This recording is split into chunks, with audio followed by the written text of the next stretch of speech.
Hello बच्चों, let's read the question. कह रहे the standard enthalpies of formation of CO2 gas, H2O liquid and glucose solid are at 25 degree Celsius are -400 kilo joule per mole. देखो, standard enthalpies of formation मतलब जैसे कोई substance है, जैसे CO2 है बच्चों। ओके, ये उस रिएक्शन का एंथैल्पी चेंज होगा जिसमें CO2 गैस बनेगी, एक मोल बनेगी अपने कॉन्स्टिट्यूएंट एलिमेंट्स से बनेगी, और कॉन्स्टिट्यूएंट एलिमेंट्स किसमें होंगे बच्चों? अपनी स्टैंडर्ड स्टेट में होंगे बच्चों। ओके, इस रिएक्शन का जो एंथैल्पी चेंज है इसको बोलेंगे standard enthalpy change. Okay, temperature रखना है आपको 298 केल्विन और प्रेशर रहेगा 1 बार। तो डेल्टा एच नोट ये क्या हो जाएगा? फॉर्मेशन ऑफ CO2 हो जाएगा बच्चों। कितना दे रखा है बच्चों? ये दे रखा है -400 किलो जूल पर मोल। ओके बच्चों, ऐसे ही H2O के लिए दे रखा है बच्चों, तो H2O बना।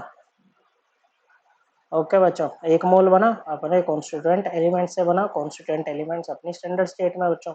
इस रिएक्शन का जो एंथैल्पी चेंज है वो है स्टैंडर्ड, जो इस रिएक्शन का स्टैंडर्ड एंथैल्पी चेंज है, it is equals to standard enthalpy change of formation of H2O liquid, जो कि आपको दे रखा है -300 किलो जूल पर मोल। ऐसे ही आपको ग्लूकोज के लिए दे रखा है बच्चों, ग्लूकोज सॉलिड। ग्लूकोज क्या होता है? C6H12O6। ओके बच्चों, तो ये बनेगा आपका 6 carbon solid plus 6H2 gas plus 3O2 gas. Okay बच्चों, इस तरह से। ओके, इस रिएक्शन का जो स्टैंडर्ड एंथैल्पी चेंज होगा वो होगा standard enthalpy of formation of glucose solid. Okay बच्चों, और ये दे रखा है आपको -1300 किलो जूल पर मोल। चलिए आगे पढ़ते हैं बच्चों।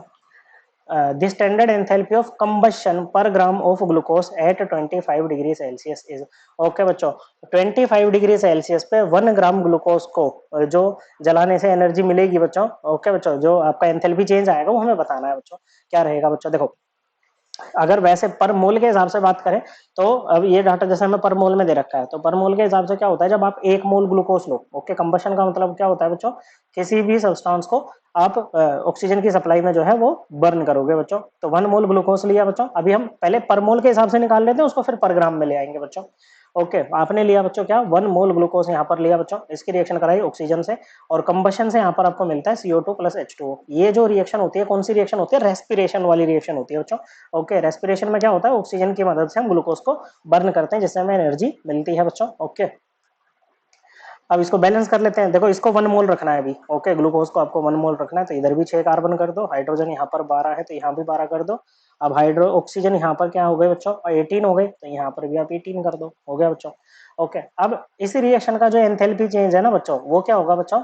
वो होगा बच्चों एंथैल्पी ऑफ कंबशन पर मोल ऑफ ग्लूकोज। ओके, और जो डेल्टा एच कंबशन है, या किसी भी रिएक्शन का जो रिएक्शन एंथैल्पी होती है ना बच्चों, स्टैंडर्ड फॉर्म में निकाल रहे हैं हम यहाँ पर, ये हो जाएगा बच्चों summation of standard enthalpies of formation of products minus summation of standard enthalpies of formation of reactants. Okay बच्चों, स्टोइशियोमेट्रिक कोएफिशिएंट्स भी साथ लेंगे बच्चों। तो ये हो जाएगा 6 इंटू CO2 के लिए कितना दे रखा है बच्चों? -400 किलो जूल पर मोल है बच्चों, प्लस, और वाटर के लिए क्या हो जाएगा बच्चों? वाटर का -300 किलो जूल पर मोल, तो ये 6 इंटू -300 किलो जूल पर मोल आ जाएगा। अब रिएक्टेंट में O2 है, O2 अपनी एलिमेंट्री फॉर्म में, और जो एलिमेंट्री फॉर्म में होते हैं उनके लिए आपका जो ये स्टैंडर्ड एंथैल्पी चेंज होता है ना बच्चों फॉर्मेशन का, ये 0 लेते हैं हम बच्चों।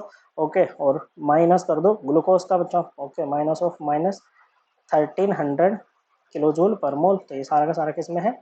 किलो जूल पर मोल में है। ये 1 मोल में है बच्चों, किस में है? 1 मोल के लिए है बच्चों। ओके, तो ये इसको कैलकुलेट करेंगे तो कितना आ जाएगा बच्चों? ये आ जाएगा आपका -2900 किलो जूल पर मोल। ओके, तो ये 1 मोल के लिए है बच्चों। ओके, अब मोलर मास क्या है ग्लूकोज का? मोलर मास मतलब 1 मोल का मास कितना है बच्चों ग्राम में? Okay, of C6H12O6। देखो, 6 कार्बन है, एक कार्बन का 12 ग्राम पर मोल, 12 हाइड्रोजन, एक हाइड्रोजन का 1 ग्राम पर मोल, 6 ऑक्सीजन, एक ऑक्सीजन का 16 ग्राम पर मोल। तो हो जाएगा 72 प्लस 12 प्लस 96 बच्चों। ओके, तो ये इसके इसका 2 ले लो और इसका भी 2 ले लो, ये हो जाएगा 100, और ये आ जाएगा आपका 180 ग्राम पर मोल। ओके बच्चों, क्या है? 180 ग्राम पर मोल ये आपका आ जाएगा बच्चों। अब सिंपली यूनिटरी मेथड हम लगाएंगे बच्चों। देखो, delta H combustion four 180 gram glucose कितना है बच्चों? 1 मोल के लिए। ओके बच्चों, ये है आपका -2900 किलो जूल है बच्चों। ओके, तो हमें पर ग्राम निकालना है बच्चों फॉर 1 ग्राम। तो ये क्या हो जाएगा? -2900 अपॉन 180 किलोजूल, यही आएगा बच्चों, क्या आएगा बच्चों, -2900 अपॉन 180 किलोजूल। ओके बच्चों, पर मोल में नहीं लिखना है इस बार। ओके बच्चों, किलोजूल पर ग्राम ये हो जाएगा। ओके, फाइनली आप इसको ऐसे लिख सकते हो, इसको कैलकुलेट करेंगे तो ये आ जाएगा माइनस का 16.11 किलोजूल, या सिंपली बोलो किलोजूल पर ग्राम। और 1 ग्राम की बात है तो सिंपली आप, हमने यहाँ पर मेंशन कर ही दिया है 54 ग्राम, तो आप इसको लिख सकते हो -16.11 kilojoule. Correct answer option 3। I hope आपको ये एकदम क्लियर हो गया होगा। थैंक यू बच्चों।